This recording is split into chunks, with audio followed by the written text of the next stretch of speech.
Bonjour Éric Besson. Bonjour Patrick Cohen. Le gouvernement français est-il tenu informé de la menace nucléaire par les autorités japonaises? Oui, c'est le cas. Nous n'avons pas toujours toutes les informations.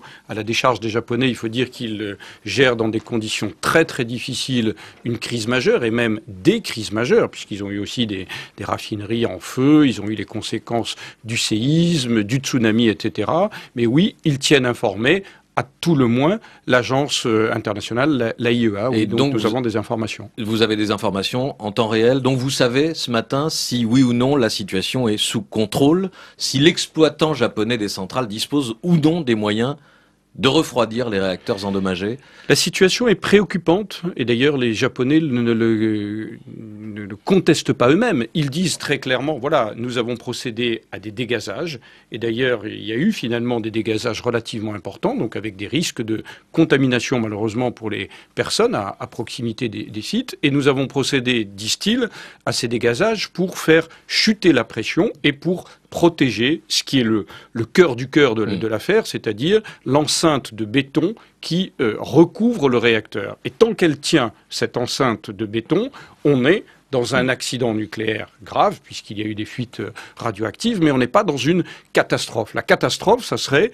la fusion du réacteur et surtout la rupture de cette enveloppe qui enserre le réacteur. Mais à l'heure où nous parlons, on ne peut pas écarter l'hypothèse d'une catastrophe. On ne peut pas l'écarter. Absolument. On ne peut pas l'écarter. Il y a deux scénarios, si vous voulez. Un scénario où les autorités japonaises gardent le contrôle du refroidissement de ces réacteurs, le 1, le 3, et peut-être dans les heures qui viennent, le 2. Le 2, visiblement, le système est en panne, nous a-t-on annoncé il y a un peu plus d'une demi-heure. Visiblement, l'explosion sur le réacteur numéro 3 a été d'une puissance beaucoup plus importante que celle qui avait eu lieu avant-hier ou hier sur le réacteur numéro 1. Donc la situation est effectivement critique, préoccupante. On verra comment elle évolue dans les prochaines heures. Accident grave en tout cas dans un pays où les centrales nucléaires étaient considérées comme très sûres.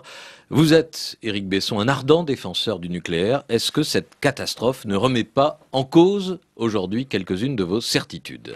Je suis un ardent, je vous laisse juge. En tout cas, je crois que le nucléaire civil apporte à notre pays. Il apporte en termes d'indépendance relative. Pour aller vite, le nucléaire, c'est 20% de notre consommation finale d'énergie, 80% de notre électricité, mais 20% de notre consommation finale d'énergie, donc une part d'autonomie, d'indépendance.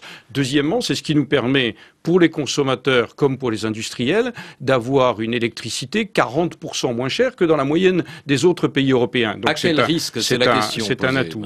Un risque qui est, pour l'heure, bien maîtrisé. Ce qu'a vécu le Japon, il faut quand même dire que c'est l'apocalypse en termes de scénario. C'est-à-dire à la fois le séisme le plus brutal que l'on puisse imaginer, force 8,9 ou force 9 à 30 km des côtes, et un tsunami d'une centaine de kilomètres de large, une vague de 10 mètres de haut. C'est-à-dire le scénario apocalyptique. Malgré ça, la centrale a résisté au tremblement de terre et visiblement, c'est le tsunami qui a engendré par des débris la rupture des éléments de refroidissement. Donc, en France, pas de débat, nous ne sommes pas concernés, il n'y a rien à voir. Le débat, il est permanent et il est toujours légitime. Ce qu'il faut éviter, ce sont les amalgames. D'abord, de dire il faudrait que la France réfléchisse et prenne des mesures antisismiques ou anti-inondations. Vous vous doutez bien qu'on n'a pas attendu en France l'accident très grave, peut-être la catastrophe,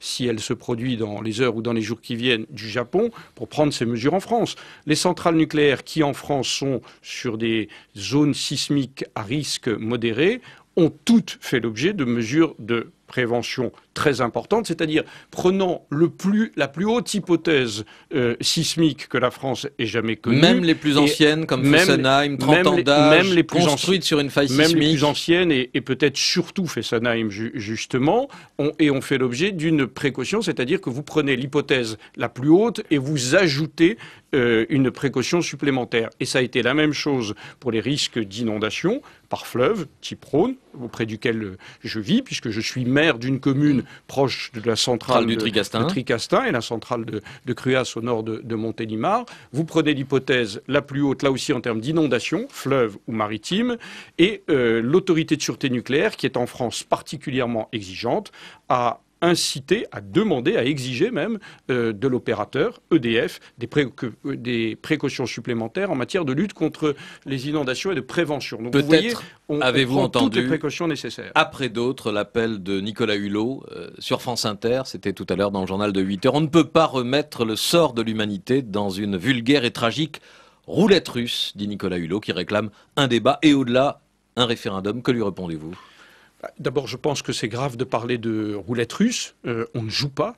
Et certainement pas avec la vie de nos concitoyens, tous dans nos États. Mais on joue avec un système de probabilité, Éric Besson, sur l'éventualité de catastrophe. On ne joue pas, on joue absolument pas. Ce qui est vrai, c'est que le risque zéro en matière d'activité humaine et singulièrement en matière industrielle n'existe pas. Donc le risque zéro n'existe pas. En revanche, vous pouvez prendre toutes les précautions requises et convenons qu'à ce jour, en France, ça a été plutôt bien fait. Quant à l'idée d'un référendum, puisque j'entends que depuis 24 ou 36 heures, dans la bouche d'un certain nombre d'écologistes, de Verts, c'est la thèse en vigueur. Je trouve qu'on devrait d'abord attendre la fin de la crise japonaise et ne serait-ce que par solidarité avec les Japonais, attendre avant de nous empoigner en France la fin du scénario en cours au Japon. Mais pour le reste, il y aura une élection présidentielle l'année prochaine. Ceux qui sont partisans de la sortie du nucléaire, ce qui n'est pas une position très nouvelle, convenez-en,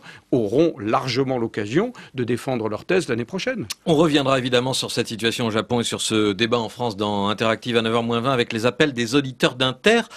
Mais dans l'actualité qui vous concerne directement, Éric Besson, il y a aussi l'affaire Renault, avec des accusateurs devenus accusés. Que dit l'État actionnaire de la gestion de ce dossier par la première entreprise française? L'État actionnaire, en tout cas moi, je ne dis strictement rien parce que l'enquête judiciaire est en cours. Je me réjouis d'ailleurs qu'elle avance, puisque le directeur général de Renault avait ouvert récemment dans une interview dans le Figaro 2 hypothèses. Il maintenait l'hypothèse de l'espionnage et il disait mais il y a aussi la thèse de la manipulation sur laquelle nous avons un certain nombre de doutes. Le gouvernement français sera donc le dernier à parler.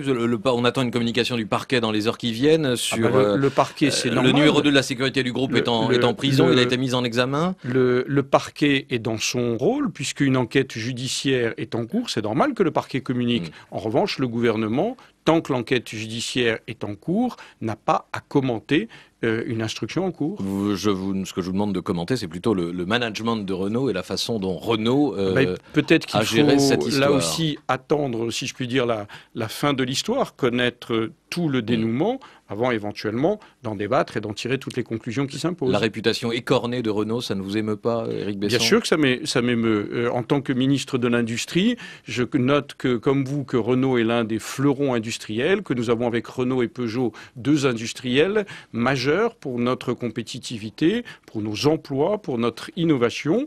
Et au-delà de cette affaire, qui méritera tous les éclaircissements et toutes les conséquences voulues en temps utile, je voudrais en même temps ne pas contribuer moi-même à déstabiliser une grande entreprise dont nous avons besoin et des emplois dont nous avons besoin. C'est déjà fait. J'ai peur que le mal soit déjà là, Éric Besson. Il n'est pas incurable pour autant.